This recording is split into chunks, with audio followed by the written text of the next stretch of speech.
You are now listening to the Salem music scene, starring Dave and Pelka.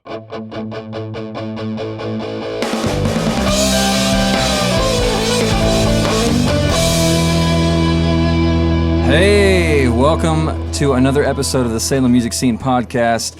I'm Pelka. I'm Dave.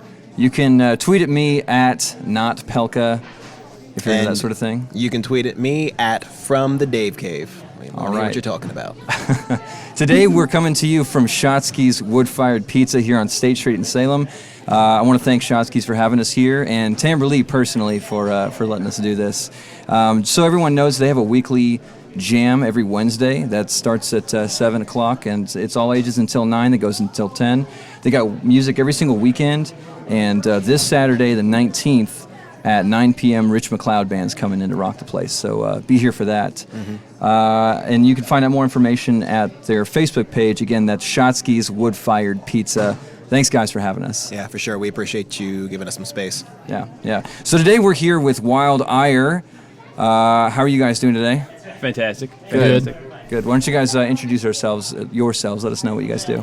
I'm Nick. I'm the drummer. I'm Tanner. I'm the bass player. I'm Jacob. I'm the rhythm guitarist and the lead vocals. And I'm Jesse. I play guitar. Awesome. Well, thanks, guys, for coming in here. You guys just had your release party here for the Wild Ire EP, which is sitting right here. That is correct. How was that show? The most turnout we've had in a long time, or probably ever. Yeah, it was pretty cool, actually. Yeah. You know, it was cool seeing like all our family and friends that have been there since the beginning just show up, and we recently just released merch for that show too, and then it just sold out. It was actually really cool. Awesome. Yeah, that's like the best. Yeah. Yeah, you guys have some awesome T-shirts you guys are sporting here. Yeah, we wear our own stuff, so it's not the We're coolest, but self-promoting. Oh, whatever. You kind of have to. There's nothing wrong with that. Self-repping it. Yeah. Well, I love the design of the album too. It's really cool. Who designed that? my girlfriend Amber designed that for us, so I thought it looked really good, so we made it the front of it. So Yeah, I agree. My producer and I were talking earlier, and we were both saying that it just looks freaking profesh. you Nice. know? Yeah, it's Yeah. real legit packaging all the way around. Yeah. Thanks. Super cool stuff. So you guys recorded this album with Wavelength Studios here in Salem. Actually, no, we recorded with Burning Sound Studios. And, Burning Sounds? Yeah, and Brooks with Ivan DePrume. Oh, Yeah, he's the ex-drummer of White Zombie. okay. Was I reading something wrong then, or No, actually, Wavelength? we got mastered at Wavelength. Oh, that's what it was. Yeah. Okay. So tell me about kind of what it was like to work with two different places going through the recording process. Well, one was like almost felt like a psychedelic basement. It was really cool. It just like had all the gear we wanted. There was like a PlayStation, and just like it was a really chill room. And then Wavelength was just like a half an hour session. It felt like he's just like got everything done super quick. Gotcha. Yeah. Yeah, We were there for days at the Burning Sound. Yeah, Right. The Wavelength is like what you think of studio. That's what it's like. Okay. But Gotcha. Burning Sound is like, it's really chill atmosphere. I've known Ivan for years, so it was cool going back to them. It was- I loved it. It was Yeah. awesome. Awesome. Like he gave me my first drum lesson, so it was pretty cool just going back. Like, hey, Uncle Ivan, recording my album. So you guys did all the tracking there. Yes. All right. Cool. Tell us a little bit more about the recording process that you undertook. Was it very methodical, like part by part by part by part, or Yeah, did you do more of like a live feel? Well, we just did a live letting things feel. happen? Live feel to set up the whole tracks, and then we redid every track one by one. Okay. It was mostly to get the drum track down. Sure. We did it all at like a live thing for the drum tracks, and then we did the separate tracks other days. Yep. Gotcha. That's about how we do it. Yeah. That's cool though. Yeah, it's nice that way. It's always neat for people to see kind of behind the veil on how that stuff goes, and because everybody gets to see the finished product, but they don't get to appreciate the work that goes into it. Because you guys said you were there for days and days. How long would you say tracking? A couple months. It was gone for like 2 weeks of tracking, and we were there like it was there like the first beginning of it. We were there like consecutively like 4 days. And then it was spaced out over time as other people's schedules got conflicted, but we would just go back in there, finish what we had to do, go back in there and get another person to do it. So overall, it took about maybe 2 months worth of just getting all the tracking and mixing done. before we're like, okay, it's time to master. Gotcha. Did you guys do per instrument or per song? What I mean by that is, did you do all the drums for all the tracks all at once, or did you do? So you did it that way versus Yeah. drums, bass, guitar, and then it makes sense to do it that way. I think you're all mic'd Yeah, we up just and ready to just go. got it all done. Yeah, yeah. Well, cool guys. Yeah. So let's give a listen to one of the tracks on the album. This is "Going to Disco" off of the Wild Ire EP. That's "Going to Disco" by Wild Ire. Give it a listen. On the Wild Ire EP. Let's give it a listen.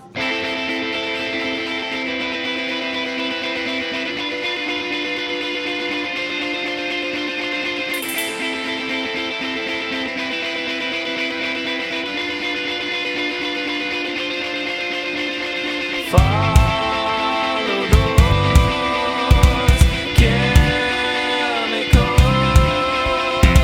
in control of nothing.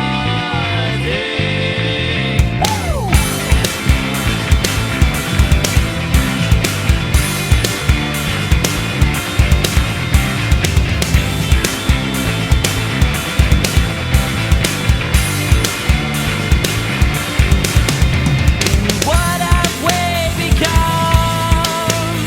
We disappoint everyone. Unsatisfied, never done. We just wanna have our fun. We're hooligans.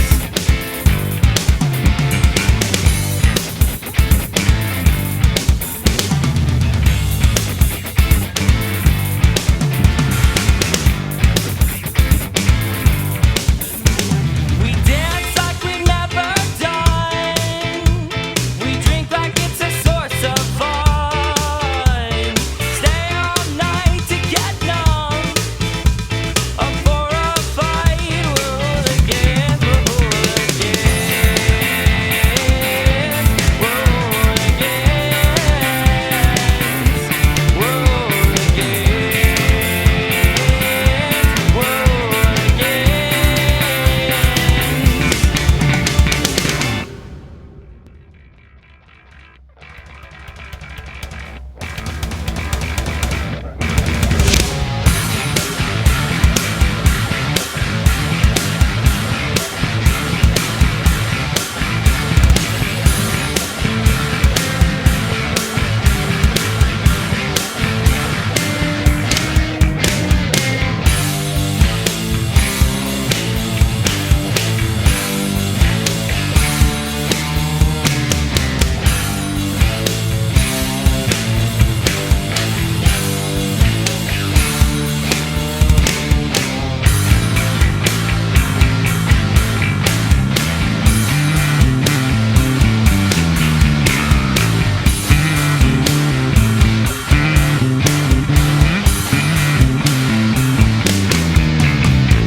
What have we become?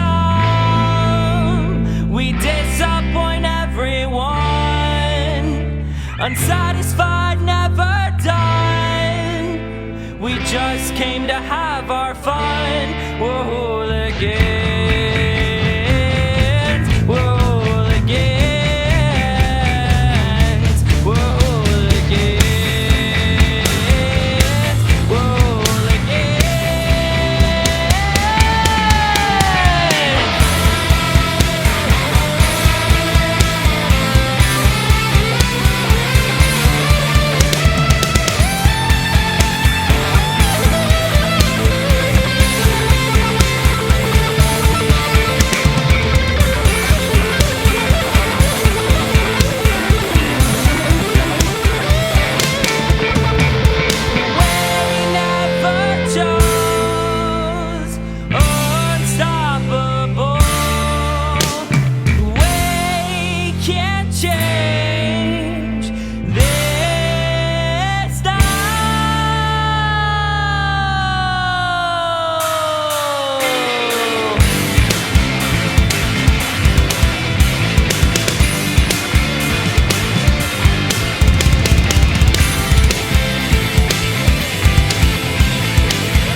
You are now listening to the Salem music scene, starring Dave and Pelka.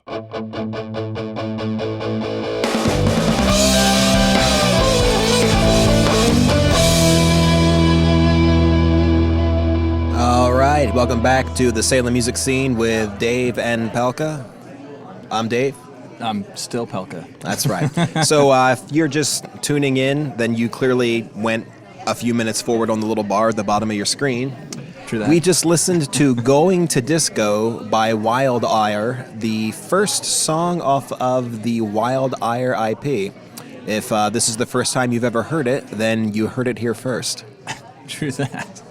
Yeah, awesome track, guys. That was amazing. Yeah. So good. Yeah, it was really awesome. Something to definitely to groove to. Yeah. Which I'm sure is what you were going for. How could you not be? I mean, it was just... That was the first word I thought of as I listened to it. I was like, man, this is really, really groovy. This is just really, really good, really danceable. Were you going for that? Dancing, yeah, That's definitely why what we called went it. for. I'll toot my own horn, but I came up with the title just as a joke. I was like, look, we're going to disco, dudes. And I'm like, that's the title of the song. Yeah. And I really just, I kept telling him about that, and then it just kind of stuck. It was called Hooligans before, just because I wrote all the lyrics to that. So, but then he changed it because there's been too many songs called Hooligans. So Yeah. Gotcha. I like that little bridge, though. That's a really fun little vocal bridge, the hooligans part. That was a lot of fun. I was listening, I was like, man, this is a really cool it's a fun little vocal riff. Yeah. Liked it a lot. So it's hooligans, and then it almost sounds like whole again. yeah, that's a lot of people said that, but it's just Hooligans. It's just all the time. hooligans. Okay. So what is it about then? If it's I don't what know. would you say it's about? I kind of wrote it just because at the time all my friends were just like really like crappy people, but just like not crappy people. They're just like having a good time, and then just that's all they are. It's just trying to get a good time going, and that's Gotcha. pretty much what the whole song is about. Gotcha. Okay. Cool. I Well, figured that too. I love I really love the intro, those ascending chords, It sounds really great, especially, it's the stereo mix in there makes it sound really, really cool when you've got headphones on, which is awesome. I really enjoyed that. And then when the drums come in with the bass, Yeah, it became a live staple for that. Like, we wrote it, and all of a sudden we started playing it live, and people start freaking out about it. Specifically, the part that people freaked out about was the cowbell. Oh yeah. oh yeah. More cowbell. I put it in there as a joke just during practice, and the guys were like, no, keep it. And then I started playing it live, people were like, oh my gosh, the cowbell. Yeah, man. There's power behind the cowbell. For Like, sure. when we're in the studio, like, I just did the cowbell part, and they're like, we need more cowbell. Oh yeah, we were we were telling Ivan to just jack up that cowbell. He wouldn't agree with us. We were like, we're doing this. We're gonna put this You want to cowbell listen to your producer, 11. but every now and then it's just like, look, this is our song. This is our sound. Come on, man. Ours like the cowbell. More dairy, dude. Just turn it up. So he'd Hold turn it on, down, and Christopher you would Walken. just break sticks on the cowbell. That's what I'm hearing. Yeah.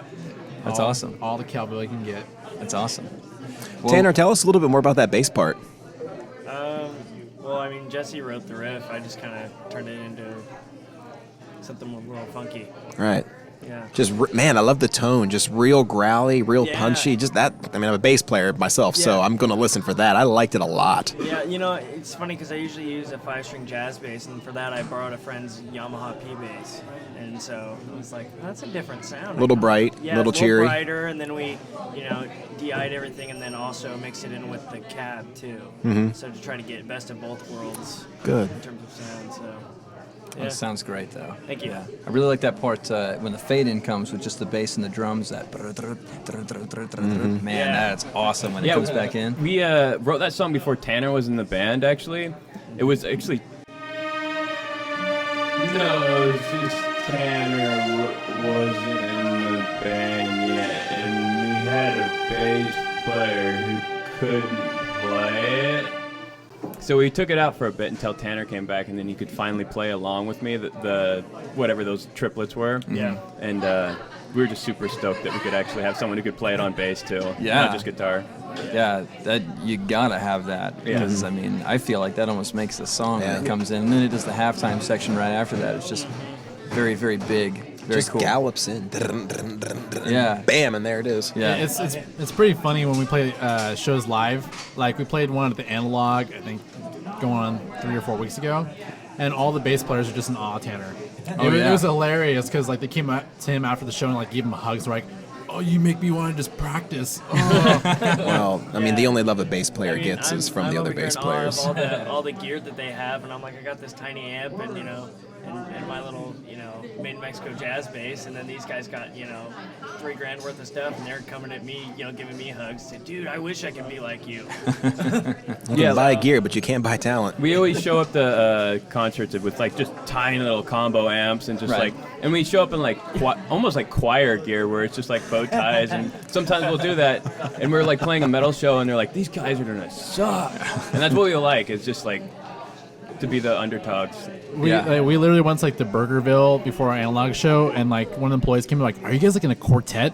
Are you guys gonna bust up some like choir stuff?" And we're like, "Totally, yeah, we are." Yeah, and a metal show over there. We're gonna go do choir, acapella. The lower you can get people's expectations, the happier they are. Exactly. I was really surprised. Because like, we show up there like in bow ties and stuff and all black, and they're like, "What are these guys doing?" And then we bust out disco, and they're like, "Oh." Yeah. That's where it's at, man. But we like it. It's kind of like we like that non-intimidation we give people. Kind of like they expect the lowest of low. Yeah. Because it's kind of goofy when we go there like that. Well, a song like this, I mean, there's a lot of different parts going on. So how do you guys approach writing then? Is it mostly like riff based? Like you guys are like, we have this riff, we're gonna do this with it, we're gonna do, and it's gonna go to this riff, or is it more of like a jam thing where you guys get together and just hammer it out? On and that kinda see what song, happens? it's way different. Like that's different from the majority of our writing. Like that's like almost a Rhapsody where it's just got part and part and part and style and style and style. Like there's Rage Against the Machine stuff, and then there's just like funky, I don't know, like Spyro Gyra almost like bass stuff. I don't know, but the majority of that is just riff based, and we just pile riffs on it. Where other songs would just be, let's make a song Gotcha. and make stuff fit together better. This one is just like, this part is cool, slam it in there. Yeah. That's It's kind of funny because we didn't expect people to get it because it's like you said, a rhapsody of just never-ending changing parts. But people like latched onto it because usually an audience will like repetition. right. But I mean, we do have the same ascending chords constantly through. It's the same key of everything, so it's kind of like Yeah, same key. yeah. And then people are like, and obviously vocal lines will be on top of a different part, so they'll get the vocal line all of a sudden. But it's free. It's a fun track to play live too. Yeah. We noticed I noticed when I was writing lyrics over Rhapsody, the thing that brings it together is more the lyrics can be repetitive, and you can just repeat the same lyrics over the different parts, and it's very lazy. And I want to do more of it because then I don't have to write so many lyrics, and I can just write more riffs. Totally works though. Yeah. And you're right, it definitely brings things together. So one other thing I'll say about going to disco, I really like the harmonies, vocal harmonies, especially in the beginning there when they first come in. That just sounded kind of, I wouldn't say ghostly, but something like that maybe. It was really cool. What was it like? Was that something going into the studio you knew that was what you were going to do, or was that something that just happened? Yeah, the singer that we had before kind of came up with the melody part for it, and I just kind of added harmonies to it. And so then when he wasn't in anymore, I was the lead singer. I already knew what was going to go into it, so Gotcha. I just added it right into Gotcha. the recording. That was actually a big part of us when we first got together. Like when me and Jesse started like getting involved with a lot of singers and stuff and trying to figure out who was going to be our singer. We wanted lots of harmonies because that's what we were kind of into at the time. And we were like, lots of harmonies, and then people latched onto that surprisingly. So we're like, we need to keep that element. Yeah. Kind of becomes your signature element, and as Yeah. things change, like, well, this is something we're known for. We Like- kind of need to keep this around. Yeah, like I'm super big into Incubus. Like Brandon Boyd does a lot of harmonies in the background that Yeah. that almost go I was going to say unnoticed. that's actually what reminded me of his early, a little bit of a Fungus Among Us. I was like, Exactly. I didn't want to say that Oh. because it sounded really No, cocky. no, we That's- love Incubus. That's my favorite All right. band is Incubus. Yeah. Even though like I don't play that stuff anymore, it's still my favorite stuff to listen to is Incubus. This is a group, a group Yeah. of talented guys that all bring something different, and then, but the end result is always really, really interesting. Yeah, like the next track we're gonna listen to eventually is "Trip from the Drip," and we to me that's the warmth from Incubus. Like every time I listen to it, I'm like, that's the warmth, kind of like that's our homage to them. Yeah, Okay. we're just really big music nerds that kind of made our own music, and like, wow, we like it. We're music you're in- nerds. You're in good company. So, yeah. Well, it seems like you guys click really well. How long have you guys known each other?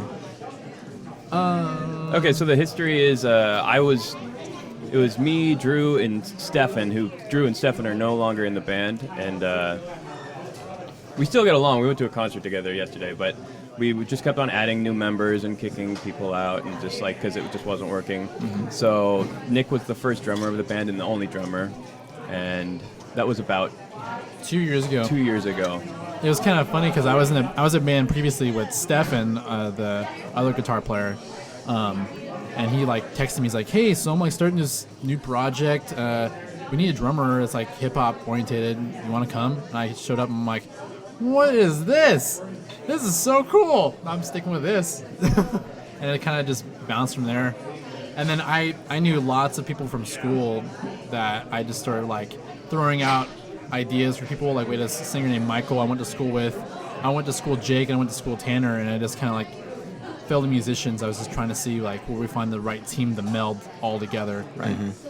It's kind of like, yeah, you need the best of the best, kind of what we thought. We want like the super group of Salem kind of thing. Yeah. So we're like, yeah, and especially when I met Jesse, I was like, oh my gosh, like he's a really good guitar player. And I was like, we need a really, really good bass player, a really good singer. We need the best, like just to bring out the highlights in us.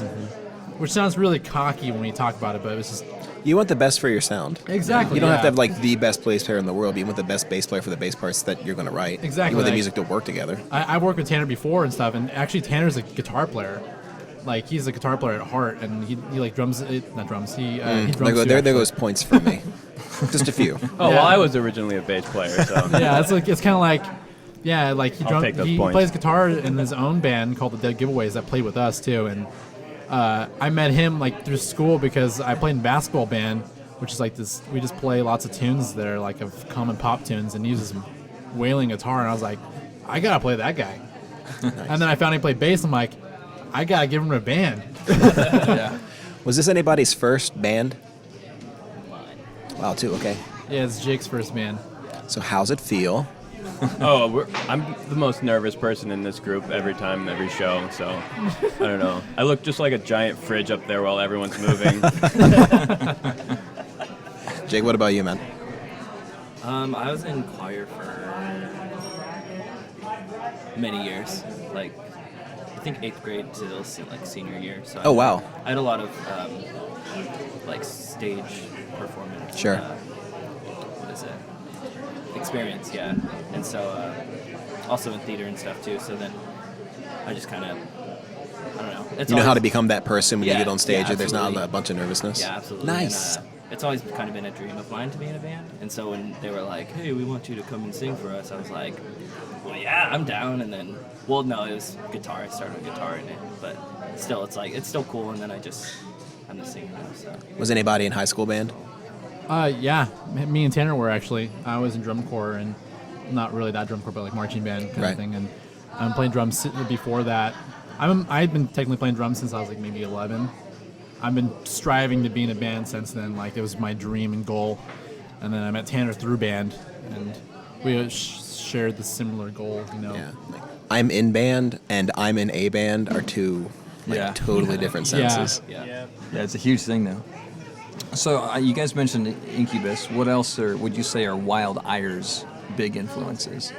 Yeah, lots of Rage for a lot of like our heavy stuff. We have lots of. I would like to say we have different elements inside to us. Like if you listen to our EP, Keep Waiting's completely pop. Like I feel that's our Coldplay kind of status of song. But then we have Disco, which is Rage element. We have Enjoy the Fall, which is like Sean influenced, and we're and Foo Fighters there too. Like I said, we're just music nerds, but we like went to a Sean show last night. And we saw Polyphia, Strawberry Girls, and Sean. We were just nerding out the whole entire time, like, oh, these are our heroes, and they're not even like, no, they're not even like the status of like Foo Fighters and stuff, and we're just in awe of them. Yeah. Yeah, I listen to so much different music than what we play for our kind of stuff, but definitely what he said. Those are the bands that influence those songs, each of them. And Drip from the Drip, it's kind of like a definitely Incubus, Muse, alternative kind of stuff. But yeah, that's about it. Well, it's really nice hearing different things on the same EP. You know, you listen to so many bands, there's like one song kind of recycled like 4 different ways. Yeah. And you guys bring something different on every track, which I really, really appreciate. And I mean, when we were picking the songs too, we wanted to get songs that kind of showed what we stood for, I guess, or kind of what best represented us, because we have way more songs than that, obviously. But we thought those 4 were the best to kind of just give out to the world, like, okay, this is us in a nutshell. Yeah, like a fair representation of what you guys are doing. Yeah. Did people want more? Yeah. Like, wow, I like these songs. I wonder what else they do. Let's go find out. Exactly. Which is That's- what you want. That's why we picked 4, because that one broke. But, We're broke, yeah. but we have a total of pushing 10 songs. Oh, more like 15 now that we Yeah. just don't even play on shows. Yeah, exactly. We have a lot of songs. And it's kind of nice now because we get a cycle for certain shows where like this is this set list for this show and the different set list for Shotskis and like Analog. We have a show come up like April 1st at Analog again for like this. It's like a battle of the bands type of thing to get on Slaughterfest, which is completely not like the All Star Slaughter tour or something like that. It's interesting, but it's kind of funny because I don't consider us a metal band. I think we have metal influence or like hard influence, and it sneaks in there every now and again. But we're like playing to basically compete against that, and then Shotskis are coming there, and our set's going to completely change. So it's more like our jamming kind of stuff because we're like that. Yeah, the time that we were talking about that we dressed up as a quartet, we've done it several times. We used to do it all the time, but the first time we did it was for Battle of the Band or Battle to play Guar. We were trying to open up for Guar, but like they somehow gave us the opportunity to do it. We were definitely way different than the other bands, but Yeah, we were up against like these. They were like extreme bands, and they're going all because it's Guar. Guar is a showmanship band, yeah. Sure. And so here comes us in our bow ties, and we're like, yeah, we're gonna play some music for you. Like Jake's opening line, we like quote him all the time because we got on stage and he's like, "Are you guys excited? I'm excited." and then we hit it up. But it's so timid. Yeah, it was so funny. We started, and we have it recorded, and we just laugh at it. Yeah, Constantly. we play that video clip to each other all the time. right before shows, we do it all the time. We're like, "Are you guys excited?" It's how I get I'm fired excited. I'm very excited to be here. Yeah, it's so funny. Like, I don't know, but we're just we have so many inside jokes about our own music as it is. Like our song names are so like punful, if that's even a word. We make puns out of our own like songs because they're so. I don't know. We find humor in it. Yeah. Well, that's cool. That's awesome. I was going to say that Guar show, did you guys play with unusual subjects? Yes, Yeah, we did. we did. Yeah. Those guys are a lot of fun. They were the nicest of everyone there. They were just like introducing themselves. Yeah, and, like, they super introduced nice us to and us. they loved us. That's the weirdest thing. We expect to be hated by everybody there because they're all. Well, we were. They're all metal bands, but like they came up and they're like, "We dig your set." kind of Butters thing. is cool. That guy's Yeah. just a really cool guy. We played with Toxic Zombie as well, and then I think the band that won was Valiant Bastards, and they were like really, really Metallica influenced. You could tell, like, Was Drainage X there? No. All right. no, but like, it was a fun show because our first time, actually, it was first time for a lot of people playing the Hawthorne in this band, and the Hawthorne's just such a fun venue. I It's an love that. amazing Yeah, it venue. is. Yeah, It's the best. you feel at the top of the world when you're on that stage. 'cause You you're do. like, how many bands have played here? Like Prongs played there, like Sepultura's played there. Like I think there's like rumors that Nirvana played there. When we were there, I literally got down and just like licked the floor. Just So many bands have played there. Absorb. Like me and Jesse didn't really meet, but we're at the same show at a Hawthorne show. We saw Animals Leaders and Sean and After the Burial and stuff. And a weird mix-up, know but we that were show. there. That was a great show. Yeah. Especially ATB, man. Yeah. Really, really, really good. Like metalcore band. Big fan Yeah. of After the Burial. So you guys play in Portland, you play in Salem. What do you guys like most about here in town, playing shows in Salem? Oh, we get the most people to show up for that. Yeah, for we're like, sure. our friends are like, we can drive there, we can walk there. Yeah, yeah. Is it free? Oh my gosh! Yeah. Yeah, I And then understand they're that like, completely. yeah, it's nice having Salem shows because of that. And it's really, but it's nice playing Portland because we get to make friends and like we're starting to make a name for ourselves up there. Like we're in with this promoter called King Banana. And he's promoting a lot of shows in Portland. He's like the next Mike Thrasher kind of thing, and he's really getting us in these shows, and we're like so thankful for it.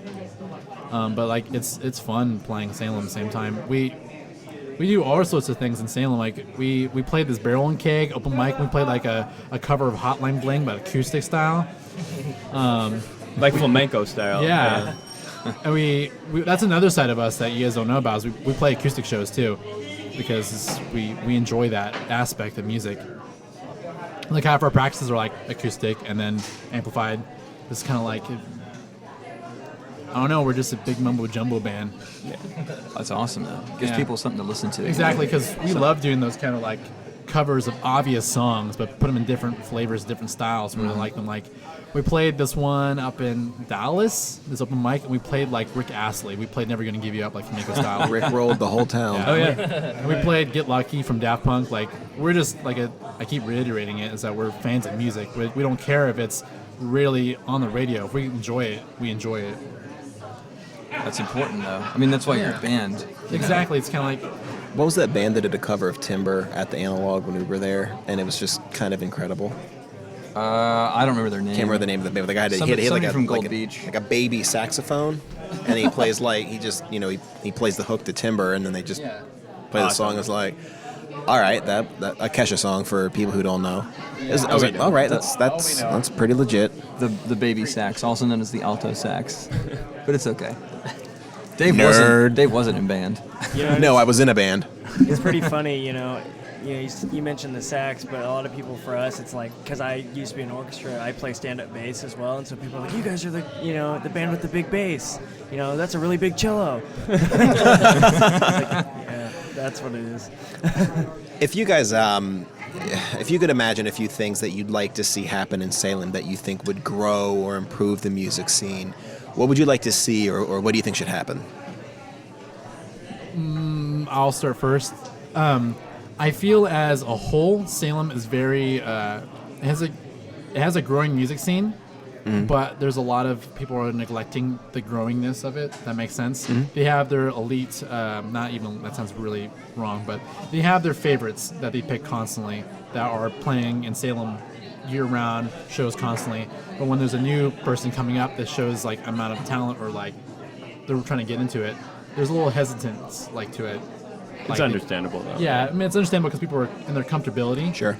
But I would really like it, in my dream, that they would be more open to that. Like, we have really talented artists in Salem. Like, we have Andrew Morgan, who's a really good, like, singer, vocalist. We have Tanner's band, like, the giveaways that have been trying to push for that, too. And we've played with tons of other artists who are just really trying to get out there.